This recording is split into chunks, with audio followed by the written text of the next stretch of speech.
All right. I want to welcome everyone to the Fort Worth Public Library Downtown Branch Community Forum. We are excited to present our findings of our community listening sessions to you related to the information that we have gathered in the preliminary design of our new downtown library branch. I have some folks that I want to introduce that are here in the room with me today. And first will be Gannon Grease from Ewing Cole with our architecture firm. Nancy, sorry? Oh, yes.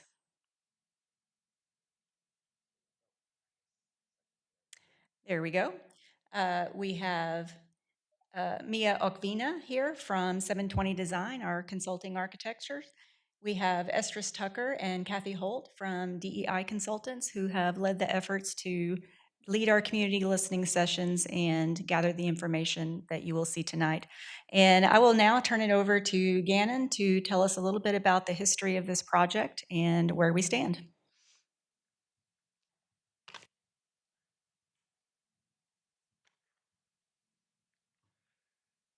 Thank you very much. I'm glad everybody could join us this evening, and I just wanted to give a quick overview of our agenda. So thank you, Sherry, for giving the welcome and introductions. I will give a brief overview of the project, and then Mia will also give us an overview of library trends and planning. Kathy will then lead us in the slides that review the listening sessions. Mia will do the vision boards. We'll go back to Kathy for the online survey, and then Estrus will talk a little bit about the thought exchange and conduct the Q&A. If you can see it, the number should be to text in your questions is, make sure I have it handy, 682-450-1514. Again, that's 682-450-1514 if you want to text in questions for this evening's session. All right, well, without further ado. So I just wanted to give a brief history of the downtown library. For those of you who weren't able to attend any of the public sessions, we started each session with just an overview of where the library started here in Fort Worth and where it's grown to.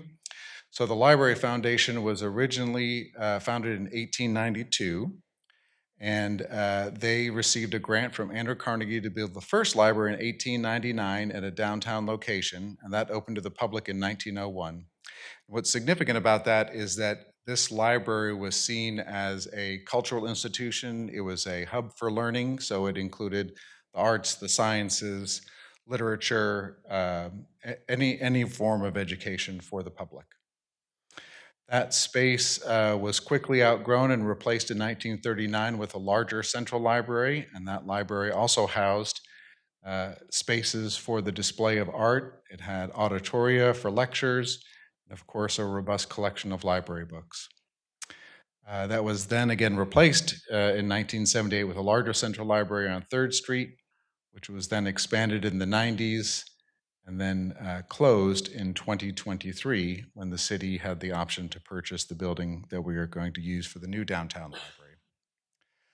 Just a quick overview of the city of Fort Worth. So as many of you know, the city expands beyond the boundaries of the county. And in the early 60s, early to mid 60s, a number of branches were created around the central loop of Fort Worth. And as the city continued to grow, so did the libraries. So those libraries continue to expand. And next year, we will be opening our newest library in the far northwest quadrant. But today, we are here to talk about the downtown site for the library. And as you can see, it's adjacent to 3 other branch libraries. But downtown is a little bit unique in that we have a number of neighborhood organizations that we've reached out to for this community outreach.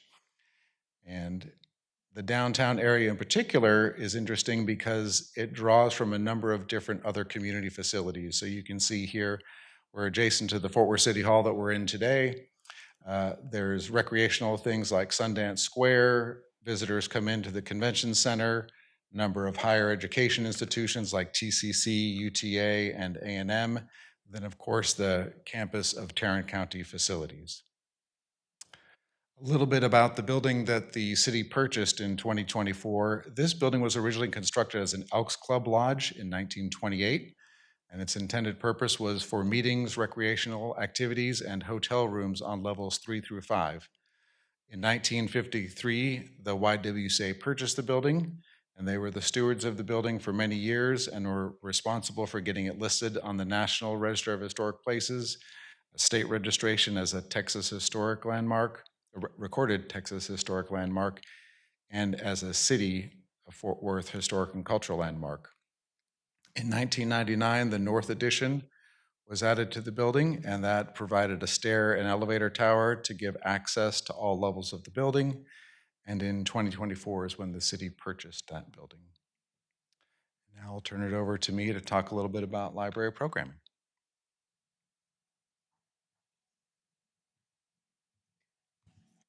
So Gannon just reviewed the different, can you guys hear me? Yes. Even when I'm back here, or no? I don't know if it's picking up. I have to be up here. Yes. Okay.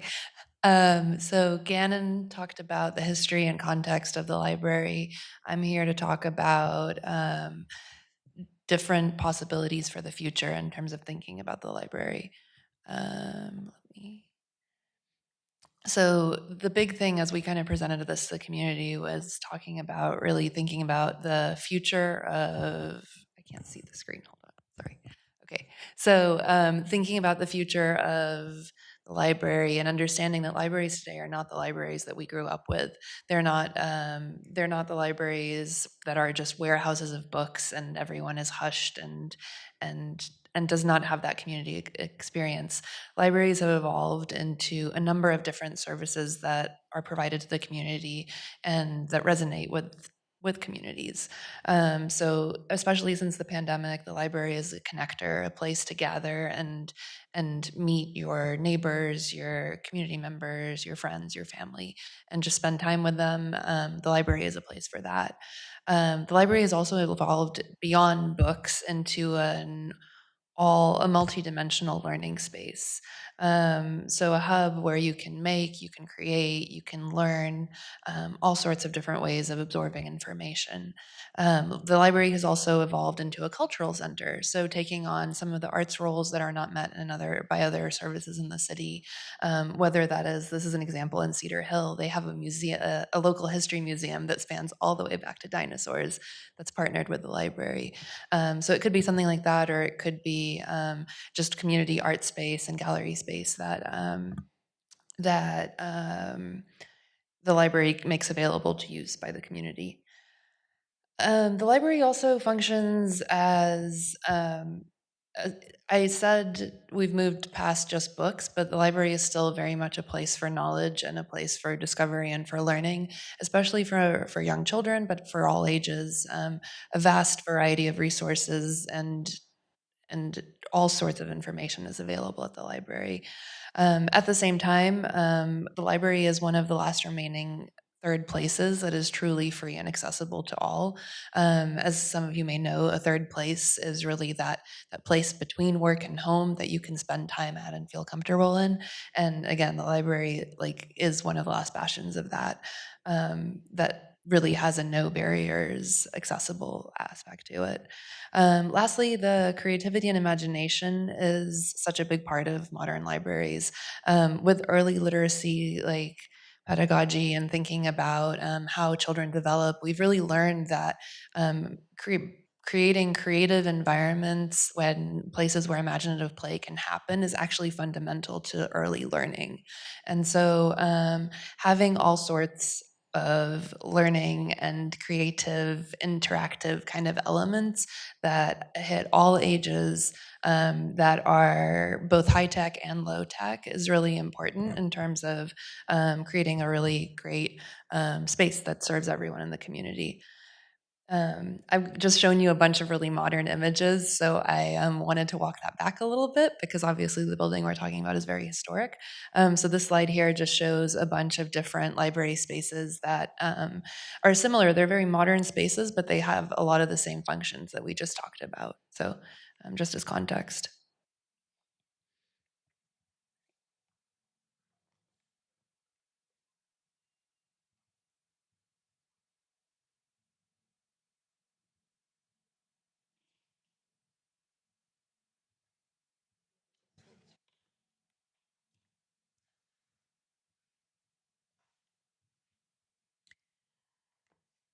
One of the aspects of our community engagement were listening sessions, where we had about 70 people who actually attended in person. And then we also had an online survey, which we will get into later, which had also a very extensive participation. But right now, we'll just really kind of go through some of the findings from the survey. And these are, they're big themes. You know, there's not a ton of detail in it. We tried to give you enough detail for you to understand or see what people were thinking and how they were participating in the thoughts they had and what they shared. But these are the bigger themes, and you know, when we do a report, we will dive into some of these findings in a little bit more detail. So for the first question was the role of the library. What should be that role in the community? And we divided it in, or the results we summarized in this pie chart by how many times it was mentioned in the different sessions by people who are attending. And they definitely focused in, the main theme there is that it should be a community hub and what they call a third space. And what a third space is, it's not home, it's not work. It's someplace the community can get together, or you can meet with people, you can read books, but it's just a space other than home and work.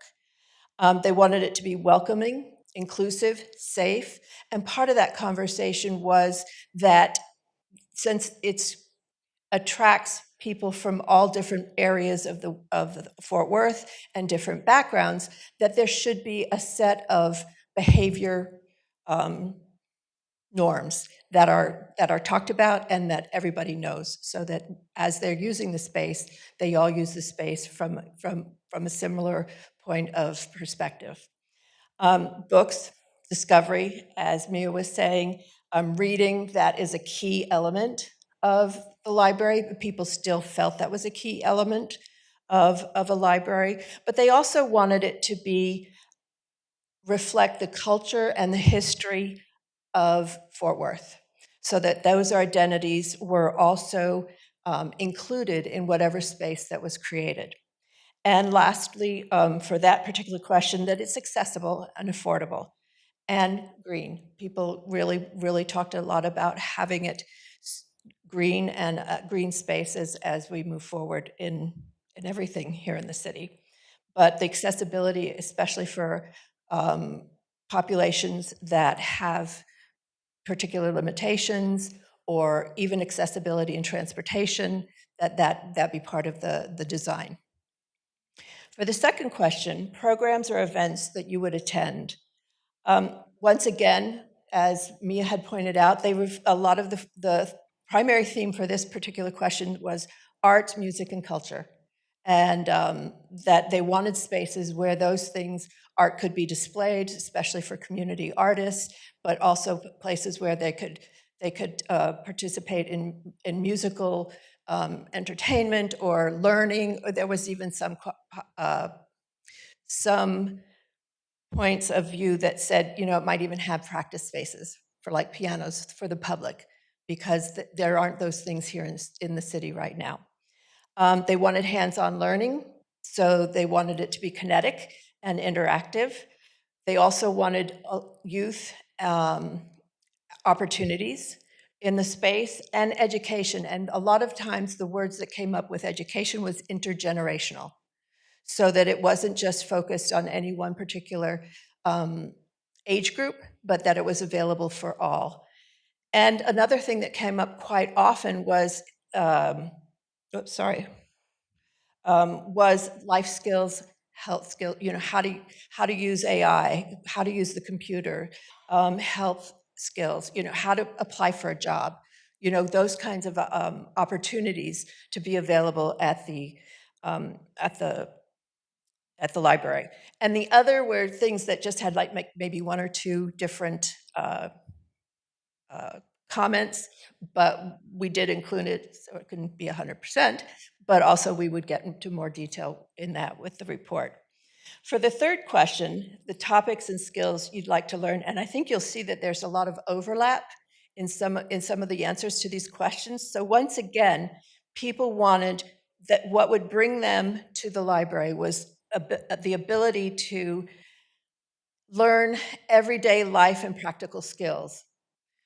Some mentioned cooking, others, once again, job applications, some how to use a computer, technology, those kinds of things. And that was also reflected in the second one. The second most popular was technology. For a lot of people, this is a place, the library is a place where they might have access to technology that they might not have elsewhere. So that was a big point of interest. Creative writing, literature, creativity, that's a library. So I think that came up, and it keeps coming up in all the different questions. Once again, intergenerational learning. They would come to the library if there were opportunities for learning for all age levels, not just a particular group. And once again, it keeps coming up also history and culture, that they really wanted to learn more about the culture of Fort Worth, the history of Fort Worth, and really have a better understanding of the city they live in. The fourth question, most useful library services. The top theme was study, meeting, and practice spaces. And once again, those practice spaces go back to art, music, those kinds of creative endeavors. But they also really want meeting spaces and study spaces. Meeting spaces are somewhat limited, that are free and accessible. So in the city, so that was a big draw. Once again, the overlap, technology, access, training, that they were very interested in having those kinds of services available. And it was even broken down a little bit more specifically with the job, workforce, and life support. There was quite a few different comments, but they all centered around those particular topics. There was some conversation, and we will get into that a little later. Estes will talk about this, about what some people said were the actual people attending said homelessness, but we call the unhoused population, and what kind of services could potentially partner with the library to provide for those populations. And once again, public access. You know, you'll see it on a word chart and every place else. You know, things like parking that's accessible but also free, transportation to get to the library, so that people that don't want to drive or can't drive can also get to the library and use it here downtown. Okay, so for the fifth question, experience unique to the downtown library branch. They wanted discovery and inspiration. Once again, history, local identity, really learn about Fort Worth and embrace the Fort Worth identity. Arts and performance. Once again, the overlap. They wanted it free and inclusive. That was the words they used, that it should be open to everyone and available to everyone. So very inclusive in everyone being able to use it. And deeper learning programs, so that there were opportunities for like special speakers possibly coming in and giving a deeper dive into some of the different areas of interest, so that they could learn more. They wanted it to be a learning center. And once again, the other were things that were just mentioned once or twice and really didn't get its own pie wedge. For the sixth question, barriers that would prevent library use. And I think this really does play into the design, because once again, parking and transportation. I mean, you'll see these themes. They even are very similar in the surveys. They want it so people can come and use it. That it has a high use. Hours and accessibility. So that kind of overlaps, but hours, so that it's open, so that people working all different shifts, for example, was one of the comments, could actually come and use it, so that it's just not, 9 to 5, or kids after school, so that that it would be available for use. And once again, the unhoused and safety informant, and that wasn't any kind of conversation about not wanting the unhoused. It was more that there has to be some standards of behavior that are expected for everybody's safety so that everybody is comfortable there. And that was something that they thought should be considered when designing it and the staffing and things like that. One of the other barriers, they did acknowledge that there are some building limitations and environment because it is an older building. It is in a space that's already surrounded by other things and other buildings. And so that they really were encouraged about the opportunity to have a creative process, which we were doing and we are doing, to use the space as best as possible. And but they do understand that it's a fixed building, and some of the design will have to be revolve around that fixed building. And once again, the other thing, navigation and staff, and I use these words, but really what they want: good signage. They want staff that's well trained. Trauma informed was a word that came up quite a bit as far as staffing. And just so that people can get in and out, get around, get through it, get to the stacks, get to the meeting rooms, get to the creative areas, really good signage. So that's what they mean there. 7, welcoming and inclusive. Once again, you'll see that it's so many of the same issues or same suggestions and themes. Accessibility, inclusivity, good staffing, cultural awareness of the staff so that everyone feels welcome. They did talk about we are a multilingual, multicultural community, and that should be reflected also in the staffing and in the building itself. Safety, atmosphere, they wanted light. People talk about just feeling a good space, good energy, good feeling. So that's light, yes, accessibility. And once again, it was mentioned again about the different vulnerable populations that will be using it and should be encouraged to use it, but there should be some standard of behavior so everyone feels safe. And the last one is, what is the community vision for the library for the next 5 years? And it was very positive. It was extremely positive by everybody that attended.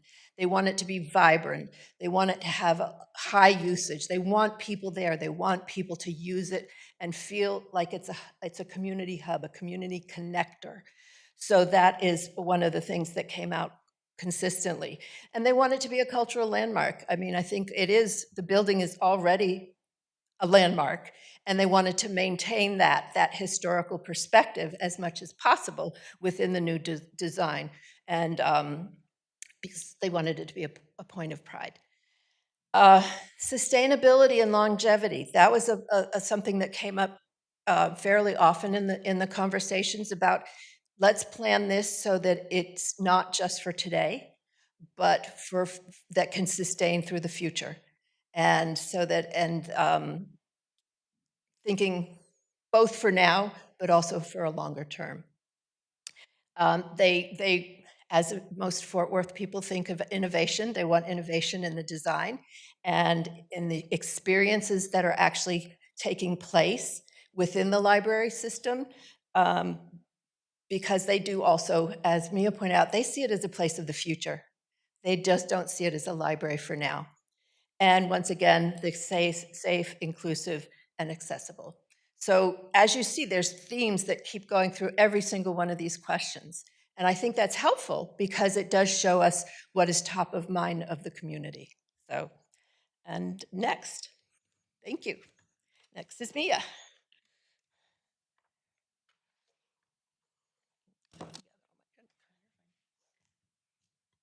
So in addition to the conversation that we had at the listening sessions, we also thought it would be helpful to provide some like visual examples of different kinds of library spaces and just get people's input on, like, quick input of what kind of spaces they would love to use, what kind of spaces um, they would they think would be an asset to the community. And this was definitely intended to balance with the more abstract conversation about the aspirational portions of what people wanted to see with the library. So we ended up setting up a series of visioning boards that basically talked about you'll see here, there was one about community spaces, there was one about adult spaces, there was one about children's spaces. I'm going to go forward. There was a teen spaces one, a creative spaces one, a learning spaces one, and then there was trends, and we also gave people the option to write in any other additional opinions. And so I'm going to go back and we'll talk about them all specifically. So it was really cool because we got this was a much more like immediate kind of feedback about library specific spaces, and it was really interesting to see like how that balanced with the conversation that was being had. We had a bunch of different so we were really surprised because the conversation really did mirror very closely what people were responding to here. Additionally, because the groups that we interacted with the listening sessions tended to skew um, more toward like just toward certain demographics, and so we also ended up taking the boards to a couple of different events. So we took them to Library Day to kind of engage with more regular library users. We also took them to the State of the Arts conference that was happening a couple of weekends back in Fort Worth, similarly to kind of engage with a different demographic that had kind of a different spin on what a good finger on the pulse of what's happening in downtown, and a good spin on what kind of spaces they'd love to see. So we had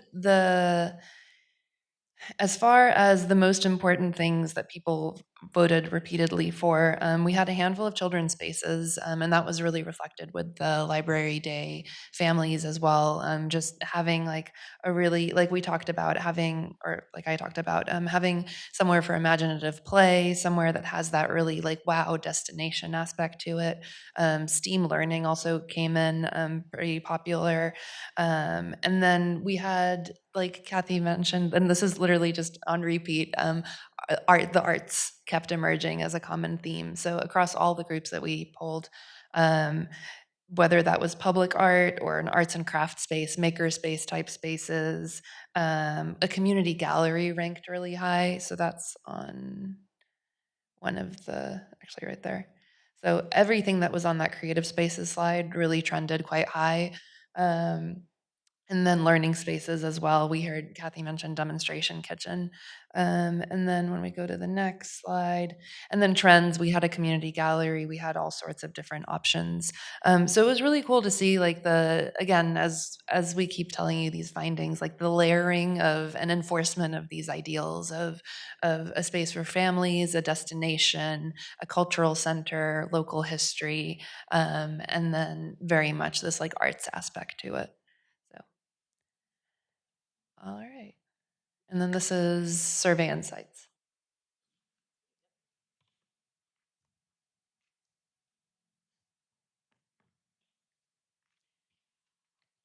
Okay, so once again, for the survey, we did, let me start the slide because it tells you. Oh, it doesn't. Okay, we had over 700 responses to the survey, and it was done through the city, a city website, and I think it was more like 780, and there was a slide that said that, but it was a lot. So, and different questions. There were 33 questions involved. Different questions had a different number of responses because some people would skip through something and maybe go on to another question. But it was a significant number of responses to each of the questions. So once again, the kind of the primary mission that they saw for the library was books, learning, resources. That remained the priority for even in the surveys. And they well, as you can read on the slide, 9 out of 10 did say that access to books was one of was very important for the library to continue to be a hub for access to books. But they also see it not just as an immediate, oh, let me go get a book and read it kind of thing, but also a learning center, lifelong learning center. And when you have 83% of the respondents saying that, that's significant. For the next theme that we looked at was how to make it a true third space. Once again, a space that's not work, it's not home, but it's someplace that people could come and use and make it part of their life, so that it's not just, once in a while I'll go to the library and get a book, but there's other things going on at the library so that people really do use it significantly. Once again, you'll see overlap. They want safe space, which to them meant having norms for behavior and expectations for how you acted in the library so everyone felt safe.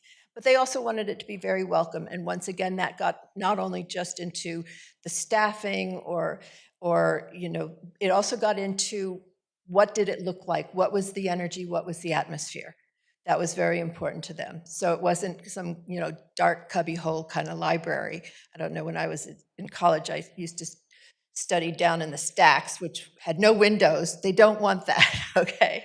And they also were very concerned or wanted very, very much multilingual staff. Once again, they recognized that Fort Worth is multicultural and multilingual, and they thought that was very important.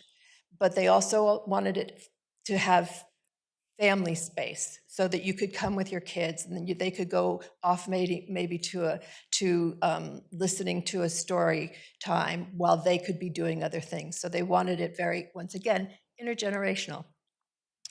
Sorry. And, they recognized that it will be used by very diverse residents. So they wanted it to be very welcoming to all. That was a consistent message that was received through both the listening sessions and now the online survey. Once again, bridge the digital gap. They need technology. They want internet access. That was very high on all of the responses that we got. As you can see, 62% want more digital literacy programs. The internet and all this digital world is evolving so quickly that just to take a class once and think you know it all just doesn't happen anymore. I mean, when the internet first came out, that might be true for those of us that remember that, but that's just not the way it is anymore. So they want different levels and different aspects of digital literacy to be taught there. Okay. Once again, they want it to support families. They want it to support youth, and also be a place about well-being. They talked about having children's and teen areas, having children events, teen programs, even programs for parents and caregivers, story times, workshops, different programming, so that it would be a welcoming space for children and family. And with regards to health and wellness, they wanted, 42% talked about having wellness and mental health services. That would be ancillary services to the library, that possibly in collaboration with other groups in the community to provide those. And 36% were interested in learning about self-care. I think in this crazy world that sometimes we live in right now, where we're go, go, go, go, go, we don't always stop and say, ooh, what about me? How do I take care of myself? So that was a big one. 43% said they would attend health and wellness classes. And they about 57% said they wanted different programs, possibilities for that would be linked to well-being, whether it's in the physical space, the use of the space, or present things that were being presented in the space. It was kind of a combination of all of those. Once again, we asked about barriers, and those words came up again: parking and limited hours. Those were seen as possible barriers to being really a vibrant, high-use space. And I think one of the comments that was in one of these things that I reviewed was kind of like they didn't want it to be a 9 to 5, closed down like the city at 5 o'clock, when everyone went home. So that was a comment so that something we should consider. Once again, accessibility, not just in transportation and parking, but also for people who need specific accommodations to be able to use the space. One of the comments was even like having audible readers and things like that for people with limited hearing potential. So, but once again, they wanted to reflect the culture of Fort Worth, the multicultural of Fort Worth. So they wanted the space to reflect that, and also the programming. That was a theme that kept coming out. And once again, transportation, not just for people with cars to have the free parking, but also to have bus service. I don't know if you even do Molly the Trolley anymore. I've moved away from Fort Worth, but we used to have Molly the Trolley that used to take us around downtown. And so, just some sort of transportation that would make it easy to get to the library, even for people who work downtown. I mean, sometimes you work downtown and you have a parking spot, but to leave that parking spot and then to try and get someplace else downtown is not always that convenient. So that was something that was even addressed. And so the overall takeaways, I think, of this particular survey, and I did find my numbers, it was over 800 that actually responded to the survey. Learning hub, cultural center, that keeps coming up, cultural center that reflects the different cultures of Fort Worth. Safe space to gather. Once again, that really revolved around having norms for behavior, what's expected when you are here. And that's for everybody. I mean, you don't want a lot of screaming, you don't want a lot of, you don't want skateboarders in the parking lot, those kinds of things. It's just the behaviors of participating in the use of the library. And the digital bridge. Those were the key takeaways of all of the information that we gathered. Once again, there are some more. There are other things that were suggested and other questions, answers to questions that we're not diving deep into right here, but when we do present this in a report, we will dive deeper into some of those other aspects. But this was kind of the big picture, big umbrella view of what the responses we got. So thank you.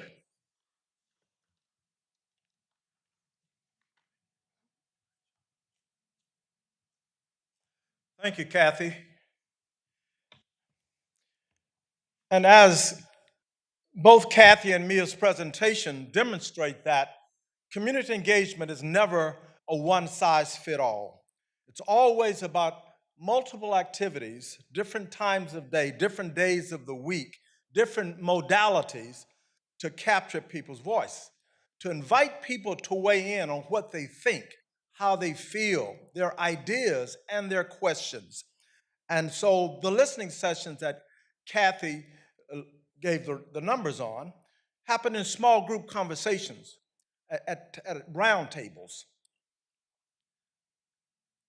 Small enough that people's voices are heard and they don't get to sit behind someone else, but each of them are invited to weigh in, not to answer, and there were no prizes, there were no ratings or awards. The only thing we're inviting people to do is to share what they really thought, how they really feel, their authentic voice. And then in the vision boards, it's always a different take to see images, colorful, beautiful, specific diagrams that engage the person differently than just a sentence or a word. And we were able to use the vision boards that Mia described, not only with the listening sessions, but in a pop-up fashion, as Mia mentioned, where we went to where the people were. Steer Fort Worth was hosting an event, and then our own Southwest Regional Library. Both going where people are and then inviting people to weigh in and make some choices. The online survey was available 24/7, catching people early in the morning, late at night, weekends, whenever they were available. And we had that going throughout the whole time. One that we didn't mention, and we'll be reporting on it later, we want to make sure that all stakeholders were heard. So we convened a particular unhoused patrons and advocates for unhoused patrons focus group on the 24th of September. So we're still kind of reviewing that data. But one of the greatest takeaways was the spirit of collaboration of these diverse stakeholders that were already involved and engaged with supporting and serving and addressing the needs of the unhoused. And so many of them knew one another, but they had not been engaged like that in that kind of conversation. It was over 24, and it included multiple, at least 5 formerly unhoused persons. So very rich, very insightful. And you'll be hearing a lot more about that in days to come. And now the last piece was the Thought Exchange platform. And before I turn to that, this is a collaborative process. It's intended to be an anti-bias platform used to gather, rate, and analyze qualitative and quantitative feedback from a group or community. So this process is designed to give every individual's voice and allow it to surface and offer the most important insights that resonate with a group or with a community. And this leads to data-driven decisions. So the thought exchange process that we use, that actually what we embedded the survey in, and I'll show you the numbers in just a minute. It has 3 main steps for participants and ends up with analysis that are actionable. So the first one is sharing, and it's an open-ended question. In fact, we use the open-ended question that Kathy lifted up. Question number 8 was the one that we selected. So, which was, imagine the library 5 years from now. What do you hope to see? Participants share their thoughts and answers anonymously, and this step helps to collect a wide range of ideas without the influence of social pressure or bias based upon who's speaking. That's a lot trickier than what it seems.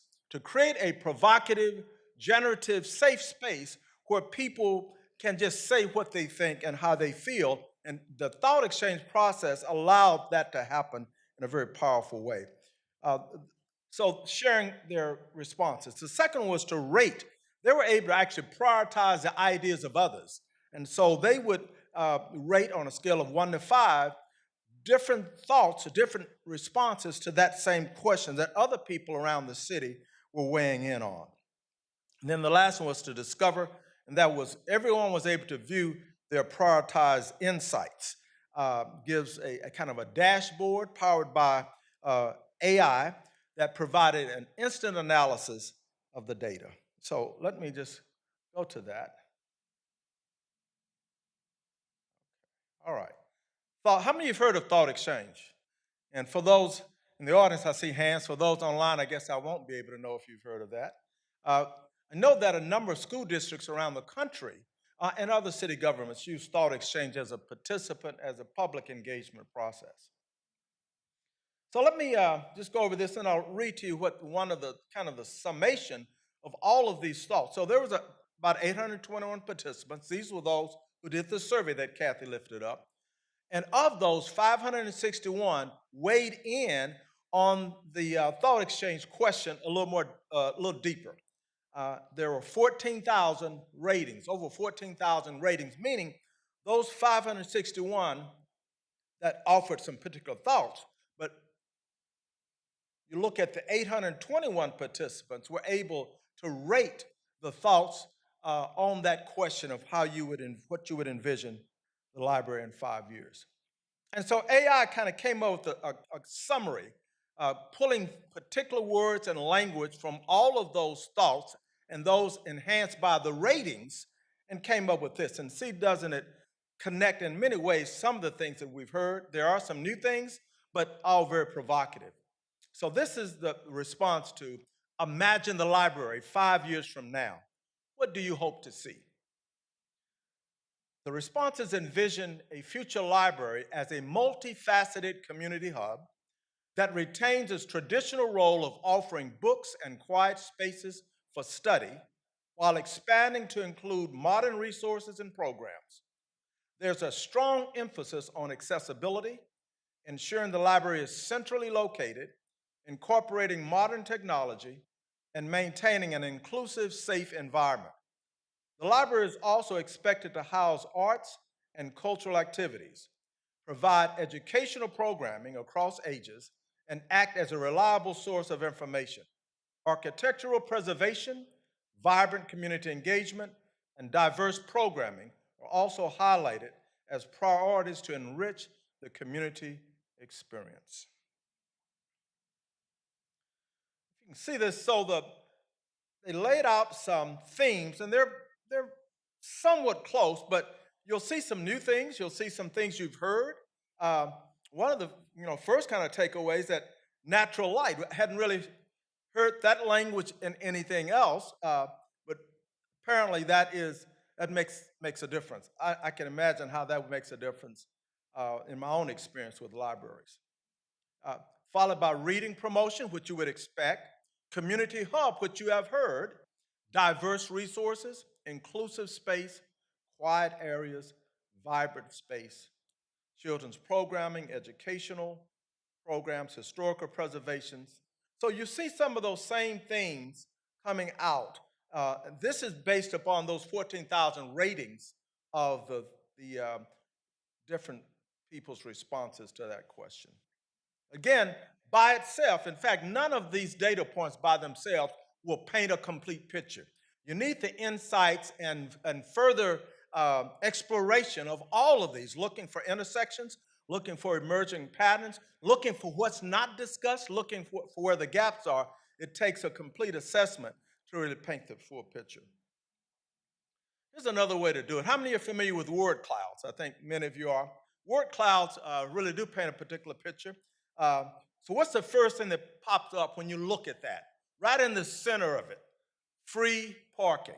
We saw that theme in a number of spaces. Welcoming, vibrant, other words that connect. I don't know how many questions we have, but again, we're going to be inviting ongoing feedback, questions. We're going to be setting another community forum where we go into more depth with all of our findings. And as always, we're inviting the voices of our residents to weigh in. So do we have any questions? And I just happen to be the one with the mic. I also happen to know the names of everyone else in here. So if the question is not mine, I will be calling on the names that I know to join me up here. Were there any questions that to be answered tonight? There are questions. We have one that has come through via text, and this may be suited for our assistant director. But it says, will it be offering tutors to assist students or adults?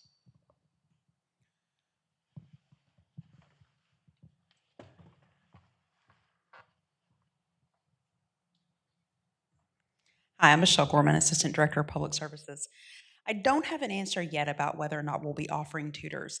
I think at this time we have to determine what the need is going to look like. Right now we're still several years away from opening. So right now we'll have to determine what the needs of the population will look like. We don't currently offer tutoring of any kind of formal tutoring program out of the Fort Worth Public Library at this time.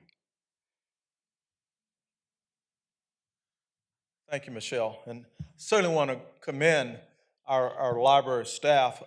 They've been very intentional and very forthright with their listening posture. And oftentimes, whenever they're present, if there's an opportunity to ask questions, someone is going to want to ask staff some questions about, so what's going to be in there?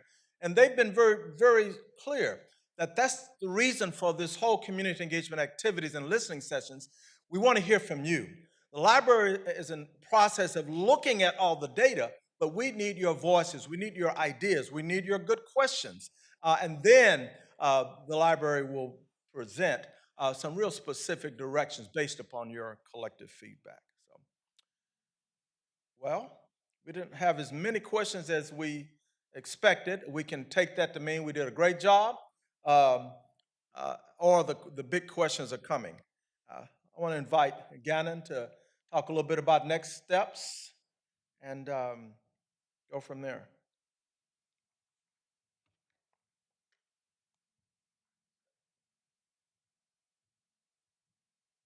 Thank you very much, Esdras, and thank you everyone for coming today and being online. This is fantastic to see so much excitement and engagement on a very important project, not only for me, but I know for the Fort Worth Library and for the citizens of Fort Worth.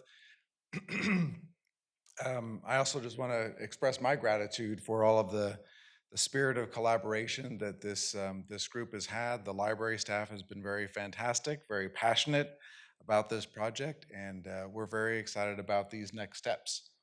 So just a little bit of looking forward here, we're going to be working with the library staff through some work sessions to understand what the program will be for this building. Our goal is to finalize a program for the building by the end of October, and then we will begin some design concepts for the entire building, both the floors that will be occupied as phase one and the future floors. Along with that, we will be providing pricing for this base scope as well as the alternates. I think the library hopes that we could do all of this at once. It'll of course depend on funding, but we are committed to seeing this project all the way through. And that package will be delivered to the library on December 18th, just in time for Christmas. And we'll let everybody take the holidays to enjoy their time with their families, reflect on the project, and then we will probably have some more direction and next steps after the beginning of the year. So again, thank you everybody for coming, and we look forward to engaging with you again here in the future.